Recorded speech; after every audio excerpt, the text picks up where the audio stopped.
തിരുവനന്തപുരത്ത് വ്യാപകമായ റെയ്ഡ് നടക്കുന്നു, കെട്ടിടങ്ങളിടിപ്പ് നടക്കുന്നു.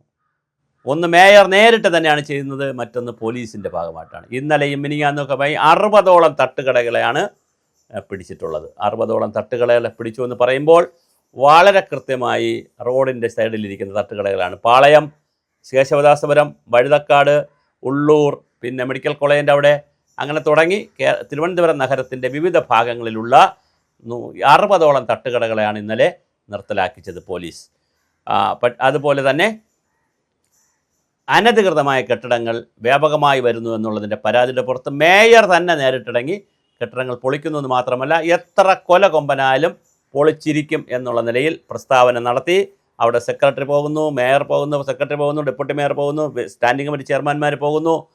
പൊളിറ്റിക്കലായി തന്നെ ഡിസൈഡ് ചെയ്തിട്ടുണ്ട് അത് ഇടിച്ച് കളയാൻ. അങ്ങനെ പക്ഷെ പ്രശ്നം എന്തെന്ന് വെച്ചാൽ, ചില സ്ഥലത്ത് അതിൻ്റെ ഓണർ തന്നെയായിരിക്കും ബിസിനസ് ചെയ്യുന്നത്, ചില സ്ഥലത്ത് പാവങ്ങളായ സാധുക്കളെ ചെറിയ വാടകയൊക്കെ കൊടുത്ത് അല്ലെങ്കിൽ വലിയ വാടകയൊക്കെ കൊടുത്ത് സാധുക്കളെ ഇരുത്തിയിട്ടുണ്ട്.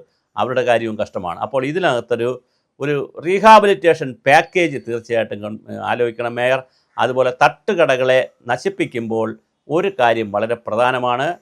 ഇന്ത്യയിൽ ഏറ്റവും നോക്കിയാലും കേരളത്തിൽ നോക്കിയാലും തിരുവനന്തപുരത്തെ തട്ടുകടകൾ വഴി ഒരു ദോശ 5 രൂപ 6 രൂപ, ഒരു ചപ്പാത്തി 5 രൂപ 6 രൂപ, കറി 20 രൂപ, അല്ലെങ്കിൽ ചമ്മന്തിക്ക് ദോശയ്ക്കാണെങ്കിൽ ചമ്മന്തി വേണ്ട, ഓംലെറ്റ് വെക്കാൻ. ദാറ്റ് മീൻസ് 50 രൂപയുണ്ടെങ്കിൽ ഒരാളിന് കുശാലായി രാത്രി ഫുഡ് കഴിക്കാൻ കഴിയുന്ന ഏക നഗരം തിരുവനന്തപുരം മാത്രമേ ഉള്ളൂ. ഞാൻ ധാരാളം സിറ്റികളിൽ പോയിട്ടുള്ളതാണ്. അപ്പോൾ അങ്ങനെയുള്ളൊരു നഗരത്തിൽ ഫുഡ് കോർട്ടുകൾ തുടങ്ങി ചീപ്പായിട്ട് അത്ര ആളുകൾക്ക് ഫുഡ് കൊടുത്തില്ലെങ്കിൽ അന്യസംസ്ഥാന തൊഴിലാളികൾ, ടെക്നോ പാർക്കിൽ പ്രവർത്തിക്കുന്നവർ, ഹോസ്റ്റലുകളിൽ താമസിക്കുന്നവർ, അതുപോലെ തന്നെ ന്യൂജൻസ് കുട്ടികൾ, വിദ്യാർത്ഥികൾ, ഒരുപാട് ആളുകൾക്ക് ഫുഡ് കിട്ടാത്ത അവസ്ഥ വരും. വൻകിട ഹോട്ടലുകളിൽ കയറിയാൽ ദോശ 2 എണ്ണം വാങ്ങിച്ചാൽ 20 രൂപയുള്ളൂ, 10 രൂപ വെച്ച്. പക്ഷേ കറി വാങ്ങണമെങ്കിൽ 70 രൂപ കൊടുക്കണം, അല്ലെങ്കിൽ 80 രൂപ കൊടുക്കണം. അതും ഉച്ചയ്ക്കുള്ള കറികളായിരിക്കും കിട്ടുന്നത്. ഇതങ്ങനെയല്ല, ഇത് ഫ്രഷായിട്ട് ഉണ്ടാക്കുന്നു. പിന്നെ ഹൈജീൻ്റെ പ്രശ്നമുണ്ട്. ചില സ്ഥലങ്ങളിൽ എലി ഓടുന്നു, പൂച്ച ഓടുന്നു, പട്ടി ഓടുന്നു എന്നൊക്കെ പറഞ്ഞാൽ ഹൈജീൻ്റെ പ്രശ്നങ്ങളുണ്ട്. അപ്പോൾ ഇതിനകത്തൊരു സ്റ്റാൻഡേർഡ് ഉണ്ടാക്കിയാൽ വളരെ നന്നായിരുന്നു. അങ്ങനെ ഒരു സ്റ്റാൻഡേർഡ് ഉണ്ടാക്കി വളരെ കൃത്യമായി ഇത് കൊണ്ടുപോകാനുള്ള ശ്രമം നടത്തണം. അങ്ങനെ കടകൾ പൊളിക്കുന്നത് ഓണം കഴിഞ്ഞ് മതി, പോരായിരുന്നു എന്നൊരു ചിന്തയുമുണ്ട് ഓണത്തിന്. പക്ഷെ ഇനിയും വരും, കൂണ് പോലെ വരും. പക്ഷെ ചെയ്യേണ്ടിയിരുന്നത് ഇതിനൊരു സ്റ്റാൻഡേർഡ് ഫിക്സ് ചെയ്യണം. സ്റ്റാൻഡേർഡ് ഫിക്സ് ചെയ്ത് അവിടെ വെച്ച് കൊടുക്കാനുള്ള സംവിധാനം ഉണ്ടാക്കിയാൽ വളരെ മനോഹരമായിരിക്കും. കാരണം ഫുഡ് എന്ന് പറയുന്ന കുറഞ്ഞ ചിലവിൽ, അല്ലെങ്കിൽ ക്യാൻറ്റീനുകൾ നടത്താൻ നിങ്ങൾ ആലോചിക്കണം. പക്ഷെ നിങ്ങൾ ക്യാൻറ്റീൻ നടത്തിയാൽ, കോർപ്പറേഷൻ ക്യാൻറ്റീൻ നടത്തിയാൽ എങ്ങനെ ഇരിക്കുമെന്ന് അറിയില്ല. അവിടെ തന്നെ തിരുവനന്തപുരം കോർപ്പറേഷനകത്തുള്ള തന്നെ ഉള്ള സംവിധാനങ്ങളൊക്കെ തന്നെ വലുതാക്കുന്നില്ല. അപ്പോൾ അതൊക്കെ ഒന്ന് വലുതാക്കി.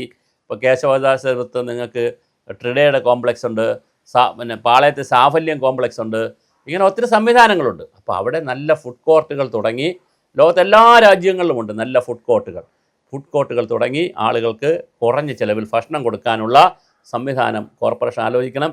പൊളിക്കാൻ എളുപ്പമാണ്, ഇല്ലാതാക്കാൻ എളുപ്പമാണ്, ബിൽഡ് ചെയ്യാനാണ് പാട് എന്ന് വിചാരിച്ച് അനധികൃതത്തെ സഹായിക്കണമെന്നോ നിലനിർത്തണമെന്നല്ല, പുതിയത് ഉണ്ടാക്കുക തന്നെ വേണം.